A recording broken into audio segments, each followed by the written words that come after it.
And so the concept of it is to keep it real raw and just talk, like spark that conversation, like understand their business and understand how they made it in that business, how they got into that industry, what that industry look like, what are those industry trends are right in that current moment. But at the end of the day, if somebody just gave it to me in my hand, it was like, how will I cherish it? Like, I would take everything 100%. For granted and just feel like, oh, I'm a such and such gonna give it to me.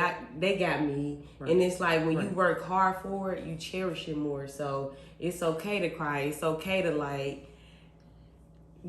have a good weekend. You know what I'm saying? Have a bad week because a good week gonna come again, even if it takes some months for you to just get back onto it. It's like, I know I did this and I know I worked hard for it. And it's like, I can't stop. Right. Because the moment you feel vulnerable and you feel like it's not going the way you want it when somebody hand it to you, it's easy to give up. Right. You don't want to push yourself no more because it's like, okay, I can't get it from such and such and I just don't have the drive in me. But the more you work for it, the harder you go hard for it.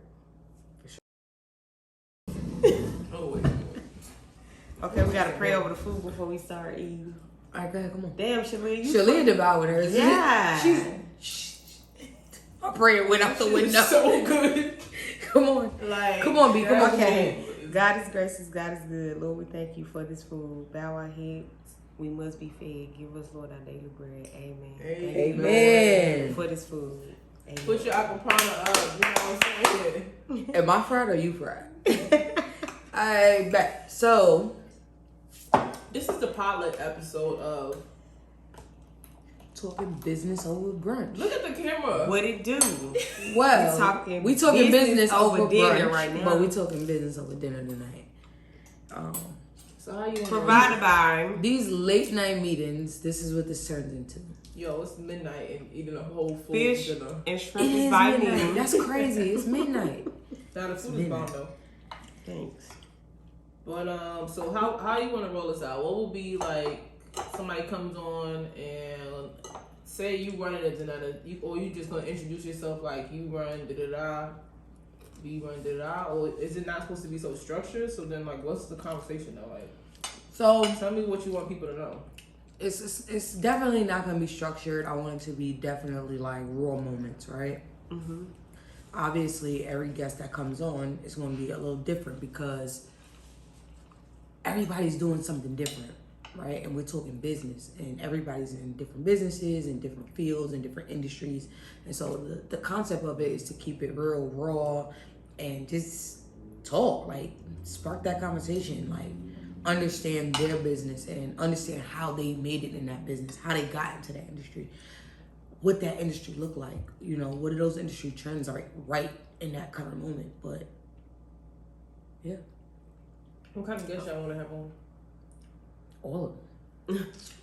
So it's no niche. It's no niche. Nah, we talking niche or niche. So we'll. It's definitely niche. Go ahead.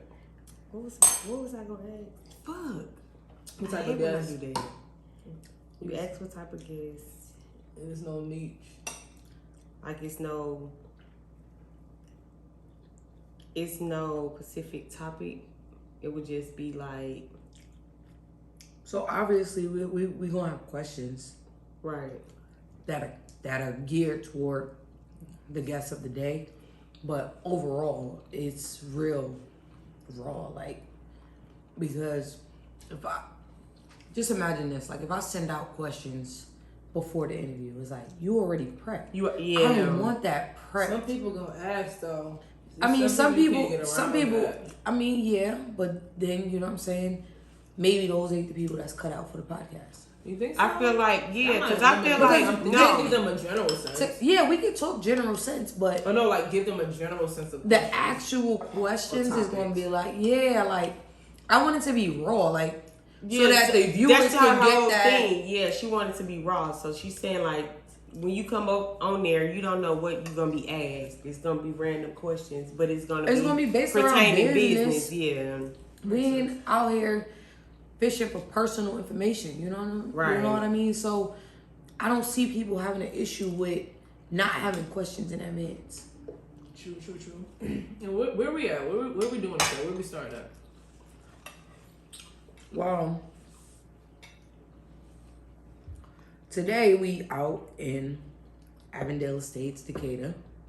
Decatur, Georgia. And East side, the best side. What? actually, the dinner today is actually kind of special. I feel like this is a special dinner. This is not like what's to come. Like Right. What's to come is a little different. Like, you know, we go into different restaurants eating brunch on the podcast to come, but tonight kind of like I feel like it's special, yo. I feel like it's special. Right? Yeah. So backstory. We were having a cook-off. Right. But the cook-off turned into everybody just making a separate dish, and we coming together family style. So, cooking with Miss B Of course. made us some homemade tartar sauce that is actually fire. Like, yo, can we get a sound effect on that? And she made us catfish. This is actually my first time really eating catfish for real. And then she made us some like Jumbo shrimp. super colossal Tiger. shrimp. Yeah, I mean Actually, super. tiger shrimp. Shalia, who what's grit behind all our filming, she actually made us cabbage. So it's like fried cabbage, Southern style. with some sausage in it, some turkey sausage in it. It's Bun. great. Yep. And then I made us some Dirty rice. Dirty. How you say Shalia? Dirty rice. Dirty rice. It's like Justin Timberlake's. Wait, what's that song? Oh wait, I'm crying now. What's the song called? All right, we gonna whatever. We're gonna think The about point is, yeah. So this was actually my first time ever making dirty rice. BB just sent me a bunch of ingredients and told me to watch some videos on Instagram, and that's what I did. And then And it came out great. it actually came out good. And It tastes like the dirty rice at Papados. Papa Do's, you know that mean we coming to get Yeah. a segment. Yeah. In, we coming to get a segment in there. But nah, No, this is better than Papa though. Yeah. It's really good. It's really good. oh. It's really good. BB helped with the first half of the season, and then I seasoned the second half by myself. She assisted really with kind of everything. Yeah. Yeah. But we really had like free range too though. We definitely have free range. She gave me free range, especially the second time around. The first time around, But I she mean, was I like, gave for the ingredients, so y'all know the rest. Girl. Yeah. That's just what it is. but by BB, there's no But dirty you're rice good. without the rice. All right. Right. You did your thing. All You right. did, and the rice is cooked perfectly. Yeah. Like, it's not hard. It's not sticky. It's like it's fluffy. I fuck with it. Everything good. Even drinks by Cooking with Miss B. Drinks by Cooking with Miss B. This is a cucumber lemonade. And y'all, What is it? it's Cucumber bussin'. mango? Lemonade. Yep. Cucumber mango lemonade. Mango cucumber lemonade. Oh, cucumber mango lemonade. Okay, we all just said the same thing and put a different fruit first. That's neither here nor there. Yo, that's hilarious. Funny. But nah, Damn. So- Even in Decatur, you know, it's a little bit of that. You know what I'm It's saying? raining. It's raining. Decatur is great. What Lloyd said? What he said? Lloyd. Decatur, Georgia. No, he said Decatur where it's great. at. Oh yeah, I didn't say I just said that. Yeah, you did say that. This is too much. What you say? The end of this is gonna be real. Decatur, Georgia. You sound like the little boy that was like, me and your daughter got something. Miss Jackson. Yeah. You say it's no. I say it's full grown. Yeah. It's what?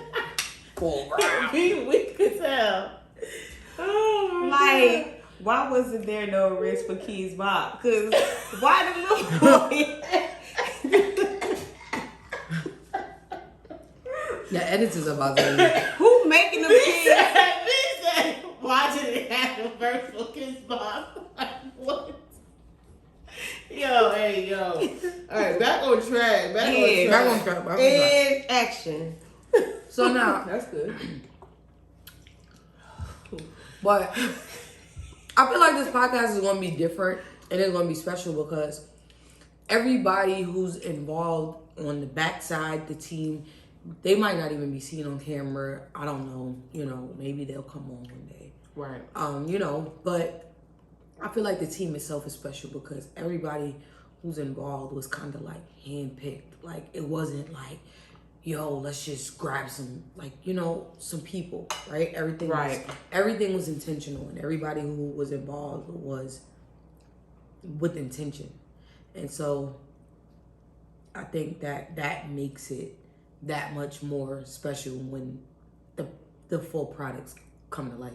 Right. And so the other part of it is it being organic too. Like that's the great point. I feel like a lot of shows now today, I feel like what is it called? What is like those shows called? Which type of show? Like Love and Hip Hop. Reality TV. Yeah, I feel like reality TV even is not even organic, right? Yeah, and not no more. Exactly. And so like with this, I really, truly, genuinely want to keep the, or what is it? How you say it? Authenticity of it, right?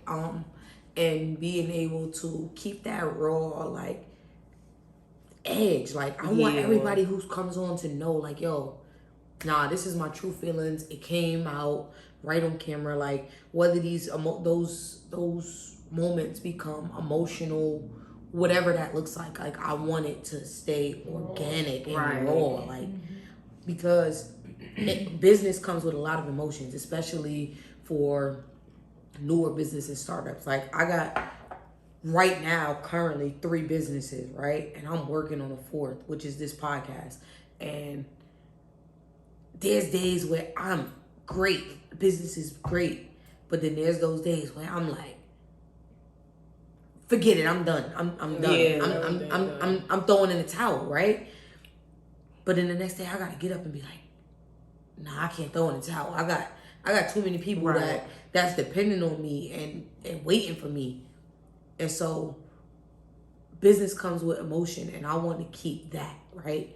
Because there's days I cry my eyes out about business. There's days my friends who got businesses call me and they're crying and they're down and business is down. And then there's days where business is booming, right?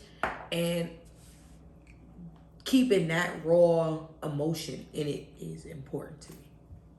And showing the ups and downs of exactly, because every business, I don't care what business it is, all these Fortune 100 companies, Fortune 500 companies, they had their time where they were in the same position as us. Right. But we also know you got to start from somewhere, and it's not going to just fall in your lap. Like, even coming up with the ideas and trying to put a game plan together, that's work itself. So it's like a lot come with that, because you sometimes like miss out on a lot of things just trying to come up with new ideas. Like, once you put that work in, it's just like, it's no stopping. So it's like, whatever come with it. And you just got to keep pushing. That's how I feel about it. Like, yeah. And it's not gonna be good every day, like you said. Like, and I'm okay with it. You know what I'm saying? Because at the end of the day, if somebody just gave it to me in my hand, it was like, how will I cherish it? Like, I would take everything 100%. For granted and just feel like, oh, I'm a such and such gonna give it to me. They got me. Right. And it's like, when you work hard for it, you cherish it more. So it's okay to cry. It's okay to like have a good week, and you know what I'm saying, have a bad week, because you know a good week gonna come again, even if it takes some months for you to just get back onto it. It's like, I know I did this and I know I worked hard for it, and it's like, I can't stop. Right. Because the moment you feel vulnerable and you feel like it's not going the way you want it when somebody hand it to you, it's easy to give up. Right. You don't want to push yourself no more, because it's like, okay, I can't get it from such and such, and I just don't have the drive in me. But the more you work for it, the harder you go hard for it. For sure. Yeah, for sure.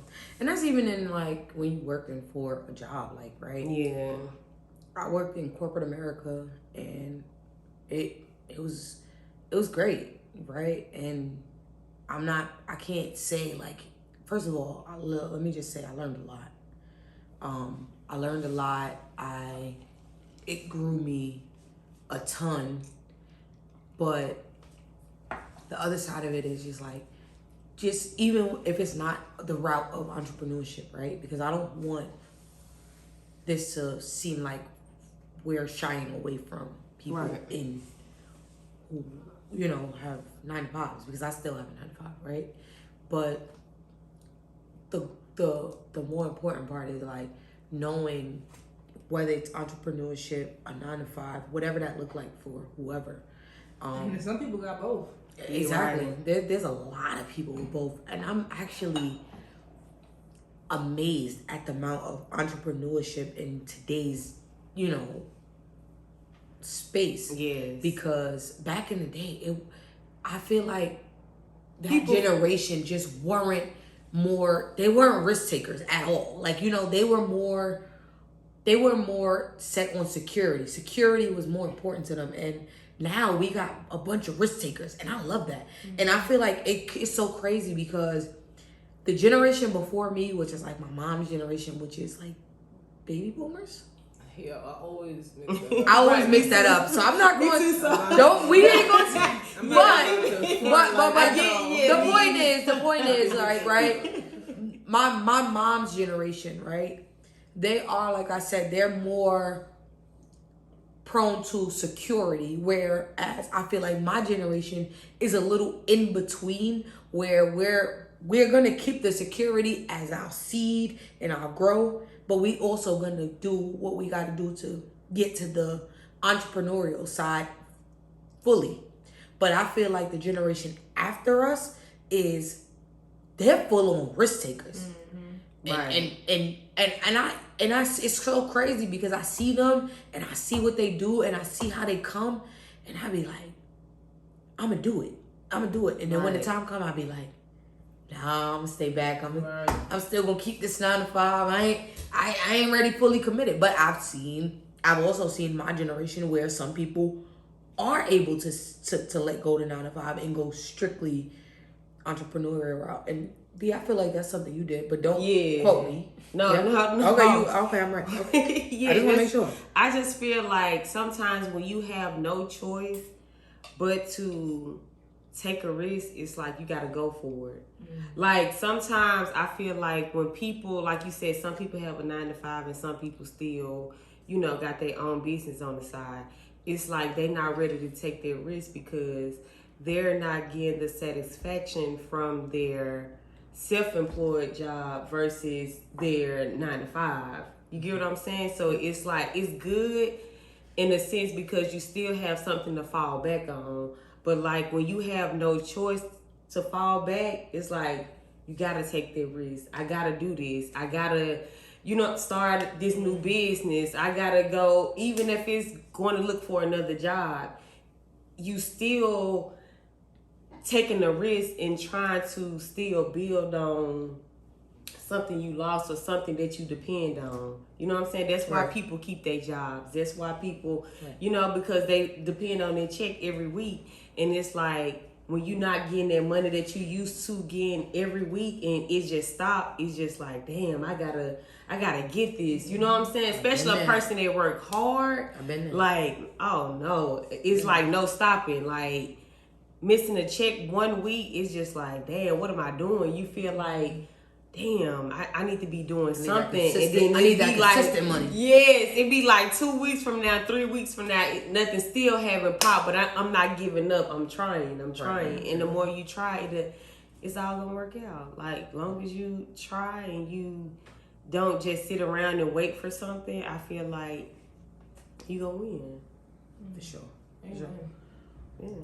So I just want to I feel like we skipped a part, right? And I want to just go back because a big part of the concept behind talking business over brunch, right, is I feel like the greatest conversations happen on like when big companies close on deals and stuff like that. It's over dinner. It's over food. Yeah. Conversations happen over food. When people are at the dinner table and they just talking, and like that's the sense. Like, I'm big on family. Like, I have a big family. I got a lot of cousins. I got a bunch of aunts, uncles, and we growing up, I was very I come from a tight-knit family. We may not always get along. Right. But at the end of the day, like, my aunt used to like push with these family meetings, right, where we get to express ourselves. Well, back then I thought it was like corny, it was corny to me. I was just like, no, but even when you watch old movies like Soul Food, when you watch all those shows, family shows, they come together over food, right? Yeah. And so when I thought about this idea, it was just like, all right, let's talk. Business is my thing. Like, that's my thing. And so I want to talk business, but I want to talk business over some food. Right. Because when I bring my guests on, I need them to eat, and I need them to eat well. But I also need them to go. I want us to be foodies together. I want us to go visit all the new restaurants, and it's so crazy because my palate is like this big, but I'm growing as an adult. This what happened, and I'm expanding my palate. You know what I'm saying? It's good for business. There we go. I like that. Good for business. It's good for business. When you expand your palate, you expand your bread. Exactly. Yeah, I like exactly. That. I like that. It's crazy, but nah, for real. That was the concept behind it. Like, just I feel like that was a great idea. Being able to break bread and talk about how they was able to break bread. Maybe not with me, obviously, but how their company started or how they're doing in the corporate world or whatever. Because if you ever think about it, everybody got a different perspective and a different outlook on everything. Right. My outlook was very immature for years. Like, I'm now at 34 years old getting into the concept of certain aspects. Like, and I done went to school, I done did this, and I feel like I learned a lot of structure, a lot of habit, a lot of discipline, in college, but I still wasn't mentally mature, right? I just started like reading books and doing a lot of like self-improvement, unlearning old habits. Because because our parents taught us certain things doesn't mean we have to continue that cycle, because that's not what we do. That's not what we were taught to do. But if we flip that page and go to what we want to do as individuals, it's totally different from what we were taught that we should do. So I feel like with that, it's like growing up with my mama teaching me something or your mother teaching you something. It's like what they teach us is still instilled in us. We just maneuver it in different ways, but we still use that tool in different ways. So it's like, it's all about how you brought up. But to me, that's what I'm saying. It's like, but people do change as they grow. But it's like some of us, and some people still stay the same. Like, you got some people that don't grow and still used to certain things. That's why people have traditions. That's why people, do something. They used to doing something. And I understand the concept of tradition, right? But that kind of goes back into what I was saying, right? That's stuff that we're taught. Right. That's what I'm saying. Who said that that's tradition? It is, because you're repeating it. Right. But that's what the generations before us chose to do, right? So when do we break off and say, that's not really what I want to do? Like, I'm not a person like, and the world's probably gonna shoot me up for this one, but I feel like, why do we need 100 different dishes to kind of, like, what the significance of Thanksgiving? Why do we need 100 different dishes to give thanks? First of all, we're supposed to be practicing gratitude on a daily basis. Like that's how we're supposed to maneuver through life, not just today's November, whatever, and today I'm thankful, right? Same thing with Christmas. We gonna go deplete our savings or whatever to buy a bunch of gifts. Okay, but For check what? this out. For what? Because To turn around in 2 weeks and celebrate New Year's and say no, I get what you're and saying. be broke? But you have to look at the dynamic. You might have somebody that don't get gifts all year until Christmas. So it's like that's a special day for someone. Even like if you get gifts every day, there's nothing to you. But you got people that feel like, okay, Christmas means a lot to me because I don't get nothing from January all the way to November. So if you don't get okay, hold on. So and I'm gonna be devil's advocate. If you don't get nothing January through this November, right? Who's buying? And nobody did that for you. Who's buying you that on because December? It's a tradition. Who's buying it though? It's a tradition. Who's buying it though? Whoever. Okay. It's a tradition. Like you might not think about me throughout the year, but on Christmas, that because it's a tradition and that's something that a person is used to, it's like you can't break that. Okay. You get what I'm saying? I've never had nobody explain it to me in that way, and I'll give you that. Yeah, okay, that's cool. So it's a different perspective, right? Right. Okay, so even something like Valentine's Day, if you love a person, you love them all year round. I think Why do I explained it to need me as like this day you just go a little extra further. Yes. And that's when somebody broke it down to me like that. It's like, okay, you know what I'm saying? You could show that person every day, but sometimes you just want to feel a little bit more special. You know what I'm trying to say? It's like your birthday come around. It's something like those little moments. Not even like a holiday per se. You can create your own holiday, and this is significant to us. And then when that day come around, what you're gonna do? You're gonna do a little bit extra just to say, you know what? Let me make her feel a little special. Let me make him feel a little special. So when somebody broke it down to me like that, I can say, you know what? Yes, you don't have to follow tradition, but you can make your own your own vibe between whatever relationship, and then say, okay, if this is important. I actually like that. If this is important to your partner, a different perspective. You your partner, if you feeling your partner is very happy about this day, what is it to say, okay, this makes her happy, let me just do a little bit extra for that day. You know what I'm saying? It's not really a big thing. It's just communicating, compromising maybe, and just and setting a day and knowing like, okay, we celebrate this. That's just like the day you get married or your birthday. Yeah, that's a special day for people. So that goes back to say a tradition, because every year that you're born on whatever day you was born, that's special to you. Because we're not born every year. You know what I mean? Every year you grow, because you know what I'm saying. You get older as you grow, so it's like that's meaningful to you because you know you're getting older.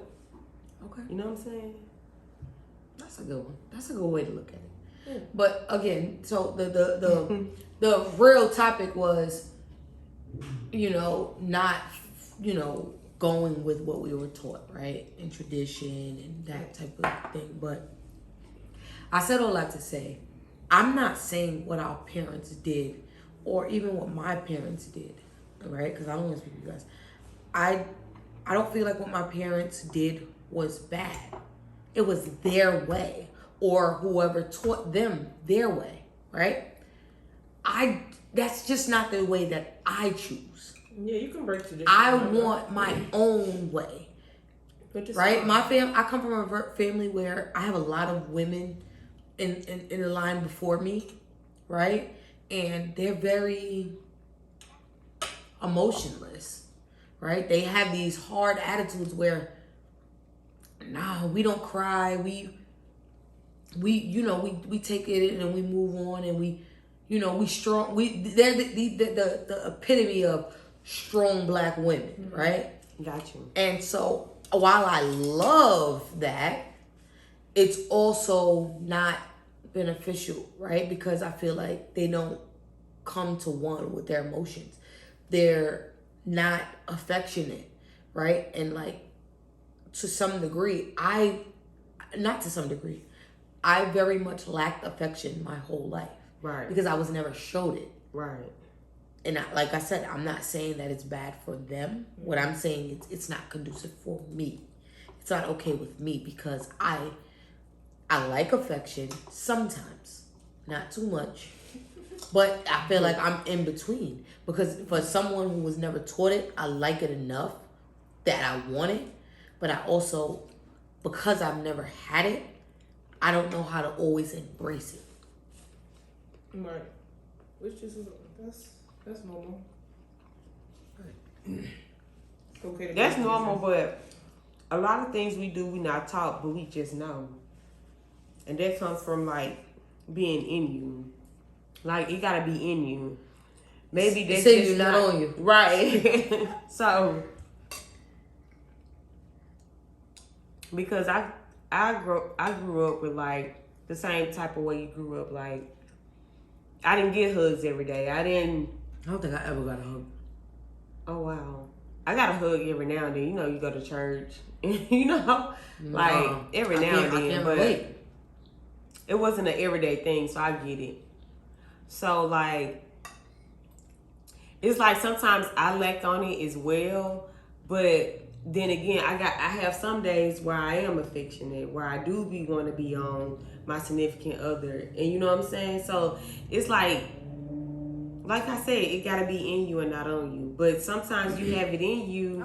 Maybe that's just not like you. Yeah, no. That's what I mean. You know what I mean.